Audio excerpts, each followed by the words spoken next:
The commitment as well of San Miguel Aero City is to be able to provide jobs, formal jobs, and at the same time informal jobs to most of the community members within the Bulacan. And with the virtue and the values that we espouse with San Miguel of Malasakit, our commitment is to provide work opportunities for people. And so therefore, the training and all of the skills development was conceptualized.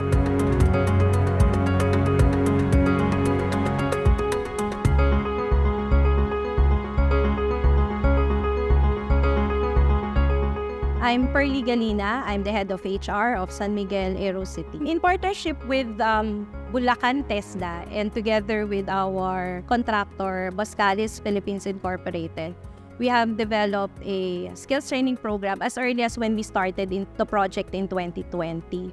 Some of the projects that we have worked with TESDA are activities and skills development program towards building capability for construction. So these are shield arc welding that will give them an NC2 certificate. So there's another one that's electrical installation and maintenance, which is also giving NC2 certificate.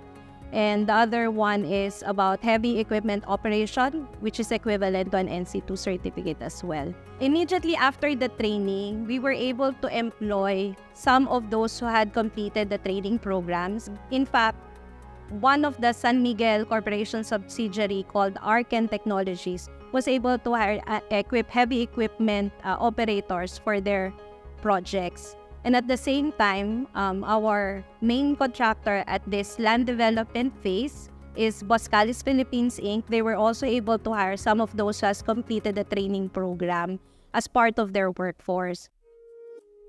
There was a requirement more recently of 100 employees that are required by the Boscalis Philippines. They were looking for articulated dump truck drivers. So this is, their requirement is about 100 workers. So Boscalis Philippines funded an upskilling program to the members of the local community, and they were able to train some of those for these special types of vehicle. Most of those who has completed the training were actually employed by Boscalis Philippines Inc. So in essence, this is very beneficial for the local community because this allowed the community to have formal income aside from some of our local development programs, LRP programs that we have within the project.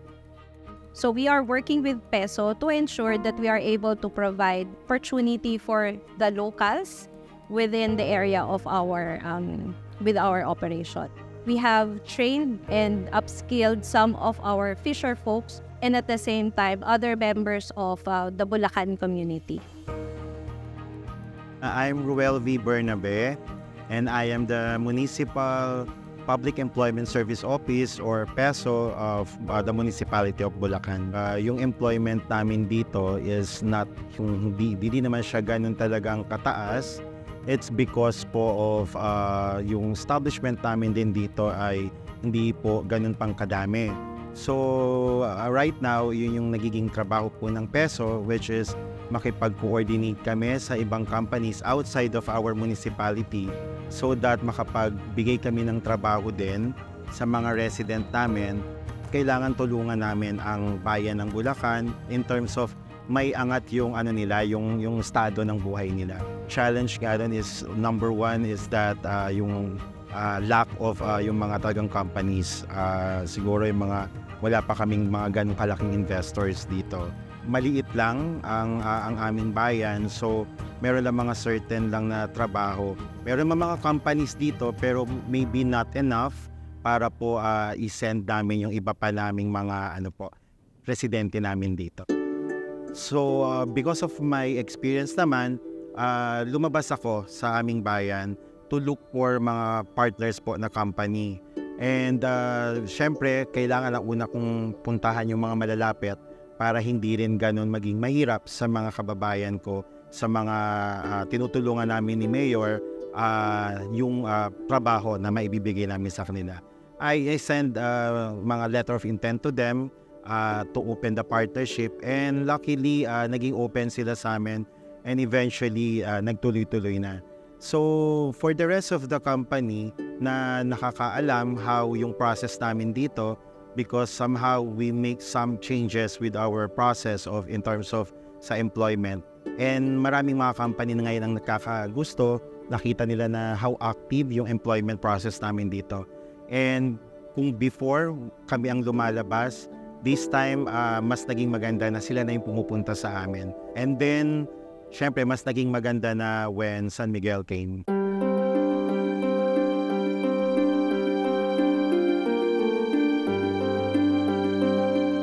Yung biggest challenge is that hindi kami sanay ng ganitong kalaki because the project is very big. So buhos, at the same time hindi rin yung the usual na process, na employment process yung ginagawa namin. We started with dun sa the usual process namin, but then may mga na-encounter kami because unlike dun sa yung dati that ito is the employment is open to all. Eto, meron kaming dapat ibigyan ng priority. At ito yung tulungan namin yung mga project affected people. Basically, sila po yung mga mangingisda, kung di man mangingisda, sila po yung mga nagbabantay po ng palaisdaan doon po sa site kung saan ngayon po ay itatayo ang yung Manila International Airport.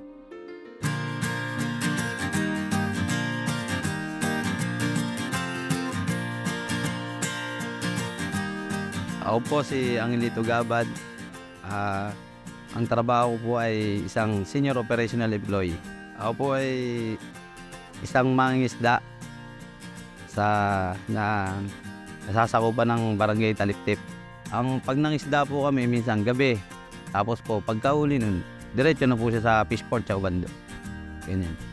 Sapat-sapat lang po yung kinikita namin. Tapos minsan wala, conforme po sa panahon.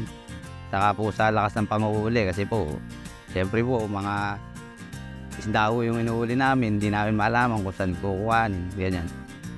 Kaya po, yung mga kinikita namin, sapat-sapat lang. May sasobra sa kita ng konti, para sa, yun naman, iniipon kasi ang trabaho namin nun, may kita ngayon, bukas wala, ganon. Kitang malaki ngayon, mga 2 araw, walang kita.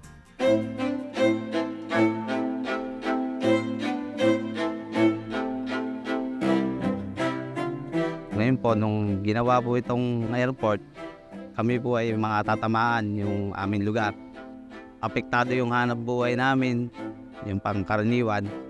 Tapos tatamaan pa yung tahanan namin.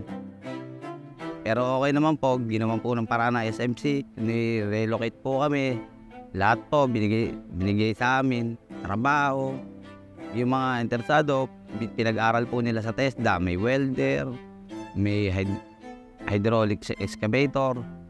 Kung saan po kami komportable, electrical, mga electrician. Kung saan po kami komportable, pinamili po nila kami na pwede namin, yung mga asawa namin, mananahe, mga pagluluto, mga ganyan. Binigyan din po nila ng trabaho. Mahirap kasi wala naman po kami ganong alam na ibang trabaho. Gawa nang kami simula ng lumaki, pangingisda na hanap buhay namin. Kaya po medyo sa una naging mahirap para sa amin. Pero ngayon, siyempre, kailangan namin mag-adjust para kumita, ganyan, para sa trabaho, para sa pamilya.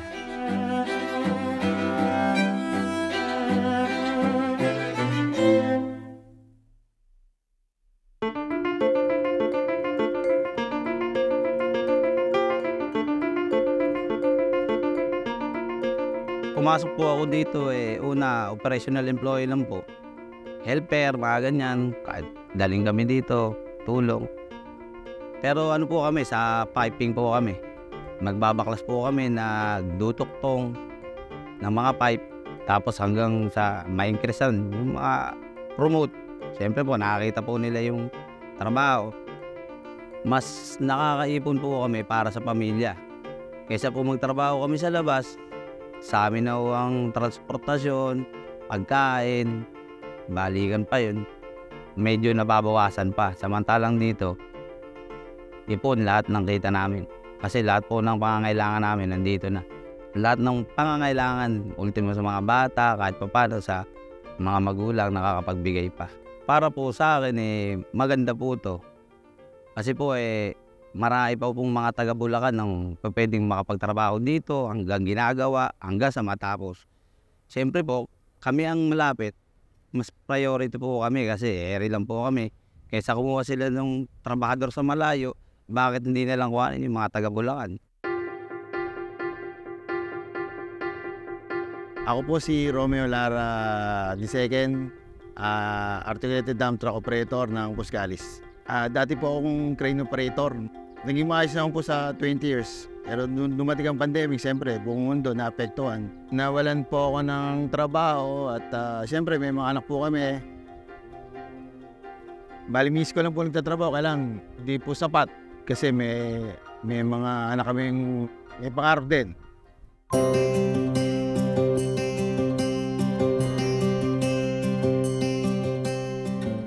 Dito sa amin sa Bulacan, nagkaroon ng pagkakataong makapagtrabaho yung mga tiga Bulacan dahil sa airport.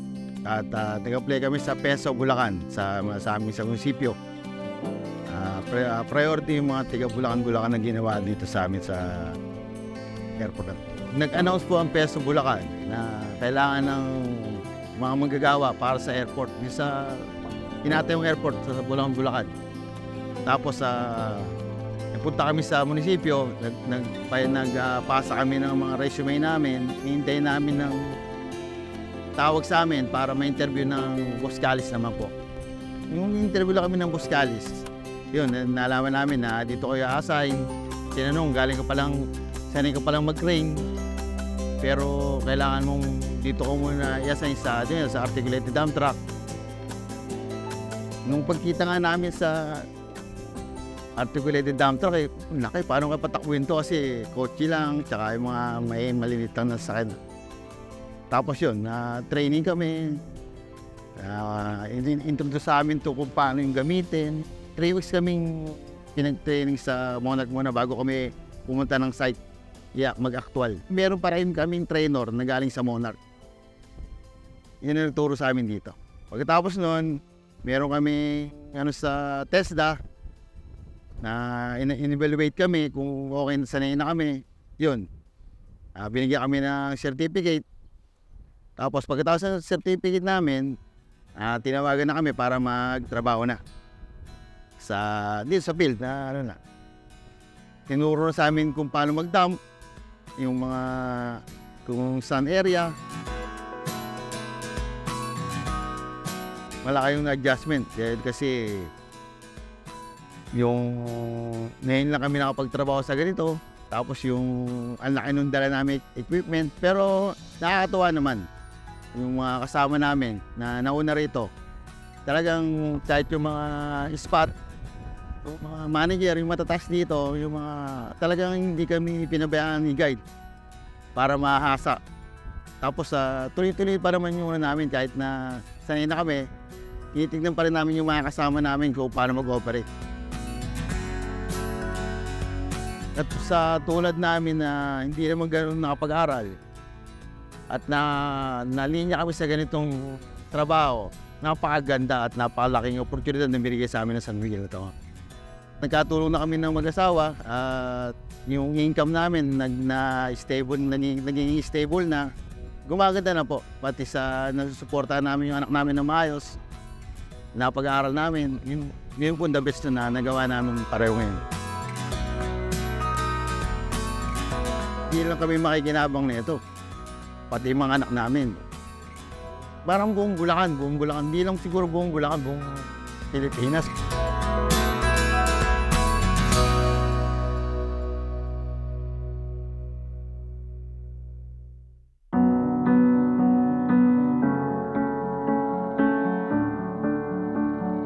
We've only just begun. We're still on our first phase of the project, and there are a lot more opportunities to come in the future, particularly when we start the construction, sa operations, when we are already able to build the airport and operate the airport. There will be plenty of opportunity for our community members within Bulacan as a municipality within Bulacan as the province and elsewhere. Basically, ngayon naman is nasa phase 1 pa lang naman ng airport and magkakaroon pa yan ng phase 2 which is yung sa construction pa, and the phase 3 is definitely pagdating na operational na yan. So marami at mahaba pa rin yung opportunity bibigay at darating para sa Bulacan. At kami, ang ginagawa namin dito is always to ready ang mga people of Bulacan by giving them trainings, at dyan katulong namin ang San Miguel. Nagkaroon na kami ng mga pauna, and definitely itong comes 2024, meron pa pong mga naka-line up pa rin na trainings na ibibigay as part of the assistance also of San Miguel to us. Aside from that, syempre, ang LGU din po ay meron din po kaming sarili pa po mga nakalatag for them na training, kasi kailangan bago dumating ang opportunity, naka-ready na ang tao namin. At ang pinakamasaya dito siguro yung kapag nakikita mo na nababago na yung buhay nila. Dito kasi parang the usual na pinagkakakitaan ng mga taga Bulacan is nasa transportation. At yung iba doon talagang hinikayat namin na kung may alam naman sila at magmamatch sa trabaho, ay pinasubukan namin na magtrabaho dito sa mga naibibigay sa amin ng San Miguel. At ngayon, kapag pumupunta sila sa opisina namin, ang sarap lang pakinggan, nagpapasalamat sila kasi nabago yung buhay nila. Ngayon ko lang nakita yung pagbabago talaga. Kasi sa community, yung sa lugar, sa bawat barangay, nakita ko yung mga barangay hall na bago, tapos yung mga service. Ang laki ng pagbabago na nakita ko. Kasi ultimo, yung mga dump truck na sa basura, nung lumalaki ko, hindi ko nakikita yun. Ngayon nakita ko eh. At nakikinabang din yung mga lalaki mga tao, yung mga pamilyang mamumuhay sa amin sa Bulacan. Itong Bulacan, nagkaroon ng magiging Manila International Airport. Kumbaga sa may pagmamalaki rin ng mga taga Bulacan yung lahat ng taga Bulacan tong naging airport dito eh. Marami pong mabibigyan talaga ng trabaho dito.